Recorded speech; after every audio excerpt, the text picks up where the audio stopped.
Assalamualaikum warahmatullahi wabarakatuh. Yang saya hormati Bapak Sofyan Jalil. Saudara-saudara sekalian, baru saja saya menghadiri launching of Indonesia City Investment Accelerator ACIE pada kegiatan Indonesia Economic Summit, sekaligus berbagi pengalaman tentang upaya Jakarta masuk menjadi 50 Global City Dunia.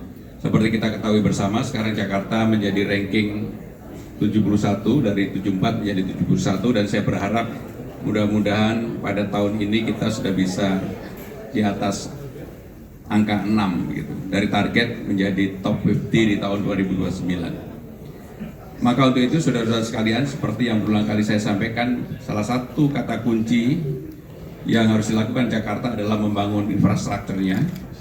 Yang kedua adalah sumber daya manusianya, dan yang ketiga adalah ekosistem bisnisnya harus dibuat lebih transparan, terbuka, membuat masyarakat internasional atau investor itu percaya dengan Jakarta. Seperti kita ketahui bersama, Jakarta pada tahun 2025 kemarin investasi di Jakarta kurang lebih 16,9 miliar US dollar atau 12% naik dari tahun sebelumnya. Ini menunjukkan bahwa kepercayaan publik dalam kondisi ekonomi yang uncertainty seperti ini kepada Jakarta masih sangat tinggi sekali. Dan forum yang seperti ini akan menjadi forum membuka ruang bagi Jakarta kepada dunia internasional, terutama bagi para investor untuk mengetahui apa yang akan dilakukan dan dikerjakan di Jakarta. Kami sangat terbuka, seperti yang saya katakan dalam sambutan, maka membangun kepercayaan atau confidence dan juga trust itu menjadi kata kunci dalam membangun Jakarta ke depan. Itu yang ingin kami sampaikan. Kalau tidak ada pertanyaan, terima kasih. Pak, tadi Ada.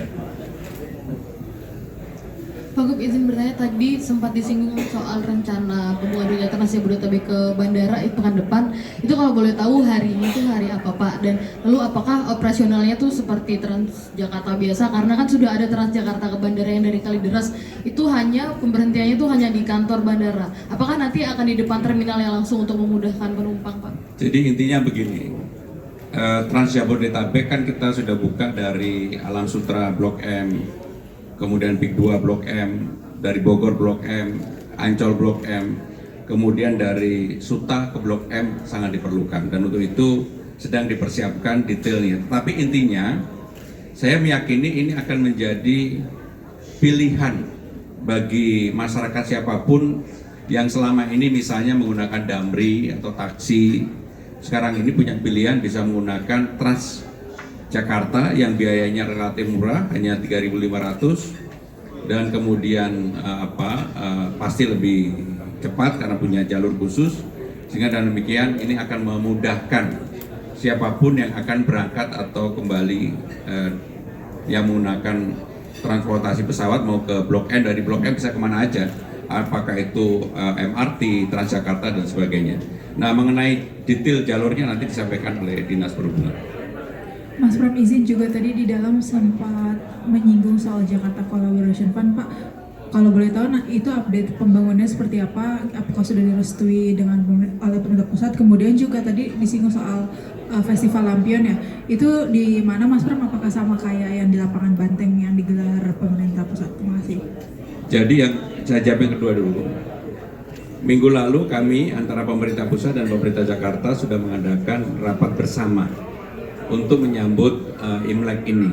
Beberapa kegiatan sudah disepakati, termasuk yang di lapangan Banteng, kemudian nanti ada Cap Gomet di Glodok, kemudian juga ada beberapa kegiatan barongsai yang ada di Sudirman Tamrin, termasuk kemudian kalau dilihat mulai sekarang kan mulai beberapa gedung ada pemasangan lampion dan sebagainya, terutama di SCBD dan sebagainya.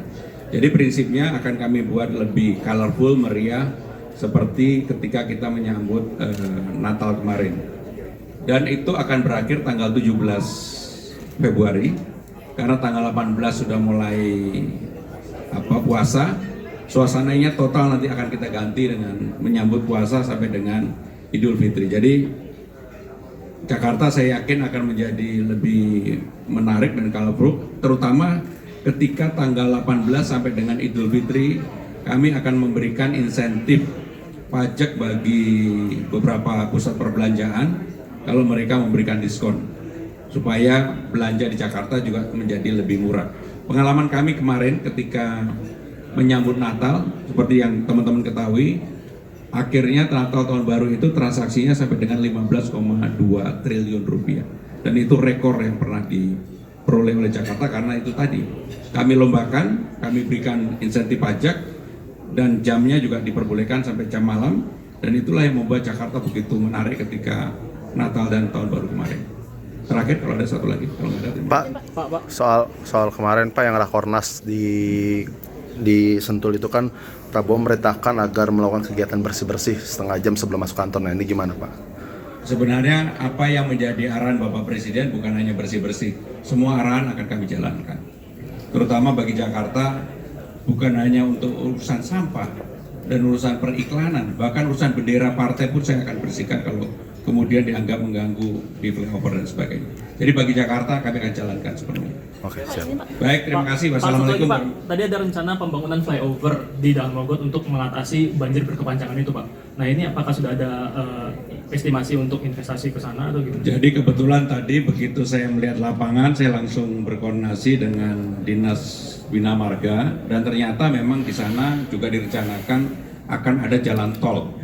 Tetapi memang ada kebutuhan khusus dari flyover Persing sampai dengan Daun Mogot itu secara khusus bukan jalan tol yang dibangun oleh Kementerian PUPR, tetapi yang dipersiapkan sendiri oleh pemerintah Jakarta. Sebab kalau tidak, itu pasti akan banjir terus. Karena apa?